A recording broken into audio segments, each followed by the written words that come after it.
오늘의 몸신 두통 케어 전문가 정규동. 돈 한 푼 들이지 않고 어떤 도구도 없이 양손으로 시원하고 간단하게 누구든 따라할 수 있는 방법을 알려드리겠습니다.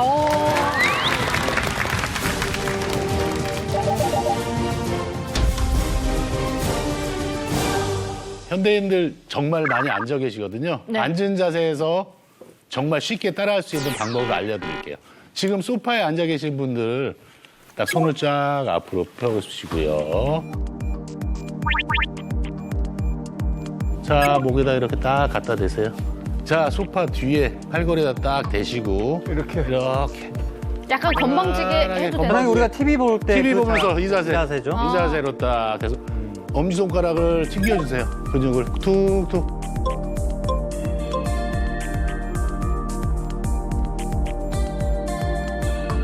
지금 선생님 엄지로만 하나요? 5손가락 다 쓰게 되는데. 5손가락 다 하셔도 되는데요. 뒤쪽 옆목은 엄지손가락만으로 해도 충분히 시원해질 수 있어요. 자, 이제 뒷목 하는 방법 보여드리겠습니다. 뒷목 깍지를 딱 끼시고요. 이렇게 들어가서 전체적으로 꽉 깍지를 낀 상태에서 이렇게 꾹꾹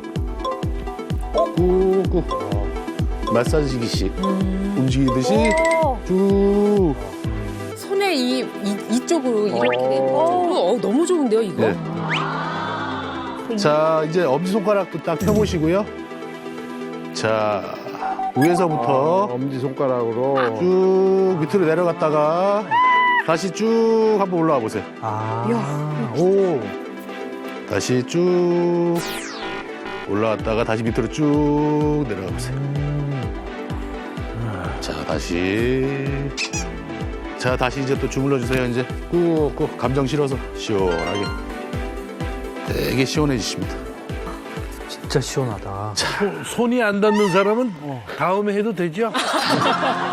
손이 안 닿는 사람들은 이제 미간할 거예요, 선생님. 아, 미간. 미간도 앞에 테이블 같은 게 있으면은 딱 대고서 이런 식으로 쭉쭉 머리 무게로 그냥 쭉 해주면 됩니다. 그런데 이것도 부드럽게 난 좀 세게 하겠다 그러면 주먹을 약간 말아서 쭉쭉 펴주면 시원해지세요. 그리고 나서 자 관자놀이도 그렇게 기대서 아, 체중으로, 머리 무게로. 네, 머리 무게로 이렇게 꾹꾹 넘어갈 수 있게끔. 그러니까 여기서 내가 이렇게 누르는 게 아니라 내 몸무게 이렇게 좀 압이 좀 센 걸 원하시는 분들은 주먹쥐고도 되려 더 편하네요. 그렇죠. 기대고 하시면 상당히 편안하실 거예요. 여러 가지 종류의 마사지기가 되는 거예요. 손가락을 다 폈다가 주먹을 젓다가 알밤을 젓다가 이런 식으로 해주시면 다 압이 다 틀리기 때문에 시원하게 풀어낼 수 있어요. 어우, 시원해요. 뭐 어디 할 것 없이 그냥 다 자극을 주니까 다 시원하네요. 이거는 머리가 아플 때 하면 돼요? 아니면 아침에 일어나서 아니면 자기 전에 한 번씩 주기적으로. 규칙적으로 하는 게 좋아요? 두통이 날 때마다 해주시고요. 네. 두피와 연결된 근육들이 뭉쳐있는 것 또한 두통의 원인이 되기 때문에 하루에 한 번 이상 꾸준히 해주시면은 두통을 완화해 줄 수 있을 거예요. 하루에 한 번씩. 아니 뭐 자주 하면 뭐 예방도 될 수 있고 그런가요? 네, 자주 해주시면은 훨씬 좋아질 수 있고요. 박성민 기자 많이 힘들었나 봐요. 안경 왜 벗었어요? 지금 안경까지 안경을 하고 있는데 어때요? 시원하죠? 중독성이 있는 것 같아요. 계속 하게 돼요. 멈추지 않고 계속 하게 되는 것 같아요. 근데 말이죠. 아무리 좋은 것도 이게 주의사항은 또 없잖아. 있을 것 같아. 옆목이랑 이런 데는 너무 세게 하지 마시고요. 뒷목 쪽은 시컨시컨 하셔도 됩니다. 너무 세게 하지 아, 마시고. 연목 쪽은 안 되는. 타일러 마사지 이름처럼 가볍게 타이르듯이 모든 동작을 마사지해 주시면 되겠습니다. 제가 보기만 해도 편안하네요, 정말. 마사지라는 게 또 이렇게 도움이 된다는 걸 저희가 눈으로 직접 확인했습니다. 오늘 함께해 주신 정규동 몸신 감사합니다. 지금껏 알았던 두통에 대한 상식을 버려라.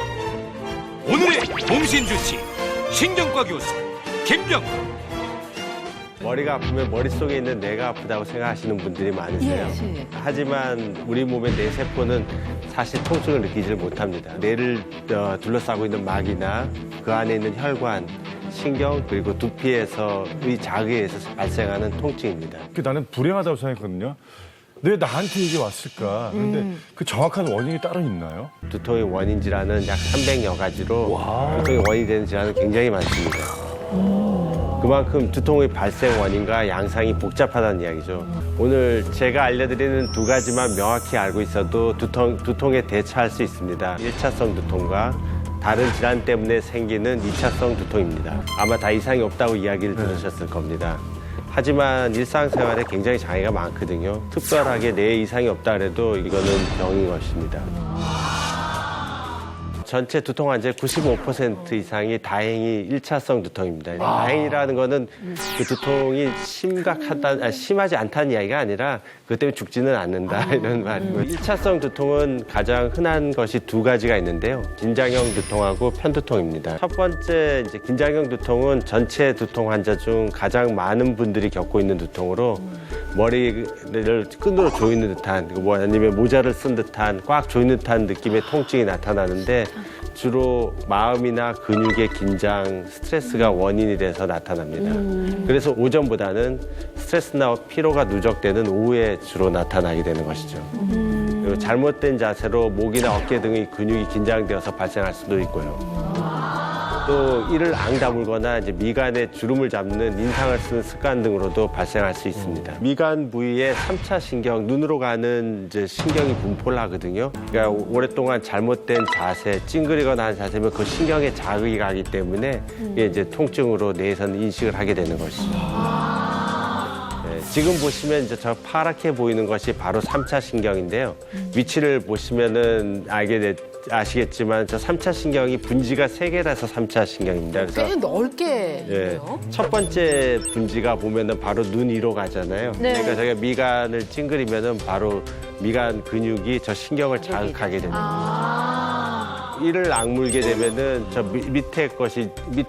제일 밑에 신경이 이 저작근 있는 데로 가잖아요. 그러니까 저작근 있는 데가 역시 자극이 돼서 두통이 유발될 수 있습니다. 아니 특히 이제 우리 쪽대본이라는 게 나와요. 짧은 시간 안에 대사를 빨리 외워서 촬영을 해야 되면 배우들이 그야말로 인상을 쓰면서 막 대사를 외우잖아요. 그러고 나면 머리가 아파요. 그게 말하자면 순간적으로 이렇게 너무 스트레스를 받아서 그런 거기도 하고. 이런 모두가 다 긴장성이라고 할 수 있어요. 긴장형. 예, 그럴 가능성이 많죠. 네. 긴장형 두통은 스트레스나 피로로 인한 긴장이 원인이 되기 때문에요. 그 긴장을 해소하거나 약국에서 파는 진통제를 먹고 쉬고 하면은 이제 대부분 두통이 완화됩니다. 네. 문제는 가끔 머리가 아플 때 약을 한두 알 먹는 것은 문제가 없는데 요즘 현대인들 중에 만성 스트레스에 시달리고 이런 진통제를 달고 사시는 분들이 생각보다 많다는 겁니다. 이러면 두통을 없애려고 먹는 약이 오히려 문제가 될 수 있는데요. 이 얘기는 제가 잠시 후 설명을 다시 드리도록 하겠습니다. 또 어떤 게 있죠? 예, 두 번째 두통의 이제 대명사죠. 편두통입니다. 편두통은 증상도 매우 다양하게 나타나기 때문에 의사들도 오진할 수 있고 치료도 힘들고 일상생활에 장애가 정말 심각한 질환 바로 그게 편두통입니다. 편두통 그러면 한쪽은 아까 딱딱하고 한쪽만. 계속 아프는데 그게 그래서 편두통 오히려 맞나요? 진단하기가 편할 것 같은데. 양쪽 아프면 편통, 한쪽 그러니까 아프면 치우친다는 편자를 써서 막 편두통 이렇게 쓰는 거 아닌가? 우린 그렇게 알고 그러니까 있는데요. 한쪽만 아픈 거. 근데 실제로 편두통 환자 중에서 한쪽 머리가만 계속 아픈 사람은 드뭅니다. 이쪽 아팠다 저쪽 아팠다 또는 대부분 양쪽이 아프거나 이런 식으로 나타나기 때문에 어떻게 보면은 편두통은 이름이 잘못 지어진 거예요. 이 긴장형 두통은 이렇게 약간 조이는 듯하게 좀 답답한 느낌의 통증인 반면에 편두통은 좀 욱신거리는 거죠. 그래서 이제 보통 경우에는 우리가 움직이거나 머리를 흔든다고 두통이 안 생기는데 편두통 뇌가 이제 흥분된 상태에서는 그게 통증으로 느껴지는 겁니다. 그런 분은 편두통이고. 네, 반면에 이제 긴장형 두통은 도리어 놀거나 움직이면은 두통이 좋아져요.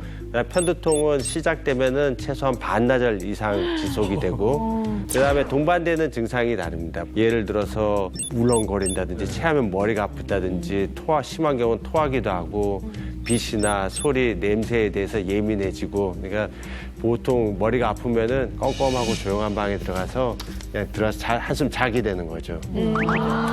속이 더부룩하다든가 뭐 이제 이런 증상에 이제 같이 꼭 이제 머리가 좀 아프거든요. 그러니까 저도 그게 이제 말하자면 편두통의 일종이네요. 어떻게? 예, 그게 바로 편두통의 대표적인 증상입니다. 대표적- 그래서 편두통이 시작되면 그 두통 전에 맨 처음 나타나는 증상이 소화 기능이 떨어지는 거거든요. 그러니까 이제 이 체하는 것 자체가 편두통의 증상의 한 부분이에요. 다들 그렇게 생각할 텐데. 다들 심하게 체하면 원래 머리 아파라고 그렇게 얘기하곤 했는데 완전 반대였군요. 여러 가지가 있다 그러지만 나는 그 중에서 가장 큰 덩어리 하나가 있을 거라고 생각을 해요. 편두통의 정확한 원인은 아직 밝혀져 있지 않고 지금 또 계속 의학계가 연구 중에 있습니다.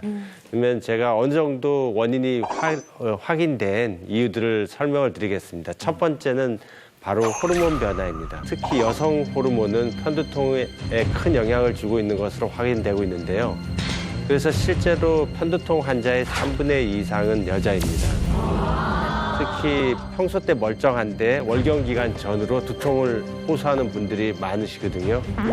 제가 아까 말씀드렸잖아요. 저는 그게 무슨 생리에 관련된 증후군이라고 생각을 했지 이게 뭐 편두통일 거라고는 상상도 못했거든요. 생리 전하고 그다음에 한 달에 2번 그리고 2주 후에 또 아프시다 그랬잖아요. 저게 전형적인 이제 월경 편두통의 예입니다. 그래서 월경 편두통 환자들은 월경 전에 이제 두통이 시작되고 그다음에 월경 시작되면서 좀 좋아지다가 배란기쯤 되면은 다시 또 그 2주 후쯤 되면 다시 또 두통 이렇게 2번 두통이 생길 수가 있게 되는 것이죠. 간과하기 쉬운 게 진통제 복용입니다. 그래서 진통제 자체가 잘못된 것이 아니라 이제 잘못 먹고 있다는 것이죠. 그래서 너무 안 먹는 경우도 있고 너무 많이 먹는 경우도 있습니다. 일시적인 긴장형 두통의 경우 편의점이나 약국에서 파는 이제 진통제를 먹으면은 해결이 되는데요. 근데 이 소염 진통제는 통증 자체를 줄이는 약물이기 때문에 통증에 효과가 있습니다. 하지만 이제 편두통의 경우에는 뇌혈관의 확장과 과민해진 신경 염증의 통증이 느껴지는 것이기 때문에 편두통은 과민해진 뇌를 안정화시키고 그다음에 혈관의 확장이나 염증을 줄여주는 편두통 전문 약을 먹어야지 효과적으로 개선할 수가 있습니다. 편두통 이처럼 있는 약이 있어요? 그러니까 이런 편의점 같은 데서 사는 약은 그야말로 두통, 치통, 생리통에 먹는 소염 진통제고 일반적인 진통을 가라앉혀주는. 그리고 예, 예. 편두통을 예방하기 위해서는 처방을 해서 먹어야 되는 약인 거예요? 네, 맞습니다. 그래서 편두통 전문 치료약이 따로 있습니다. 긴장성 두통도 약 때문에 문제가 될 수가 있나요?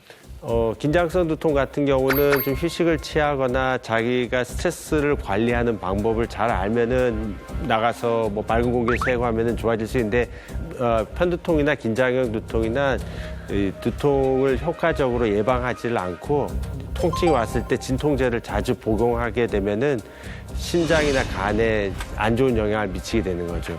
특히 편두통의 경우에는 약을 자주 복용하게 되면은 약물 과용 두통이라는 게 생깁니다. 자주 먹다 보면은 두통이 더 잦아지게 되는 거예요. 그래서 이런 환자들 경우에는 한 1, 2주 정도 진통제를 싹 끊기만 하면은 두통이 씻은 듯이 낫는 경우들이 있습니다. 약을 먹을 때 어떤 주의사항이 있을까요? 네, 2가지 점이 있는데요. 하나는 두통이 시작된 초기에 약을 먹는 게 중요합니다. 실제로 두통이 심해진 다음에 진통제를 먹으면 효과가 없거든요. 초기에 먹어야 되는데 단 주의하실 점은 주 2회 정도로 제한을 해야 된다. 그 이상을 먹게 되면은 약물에 의해서 두통이 유발될 수가 있거든요.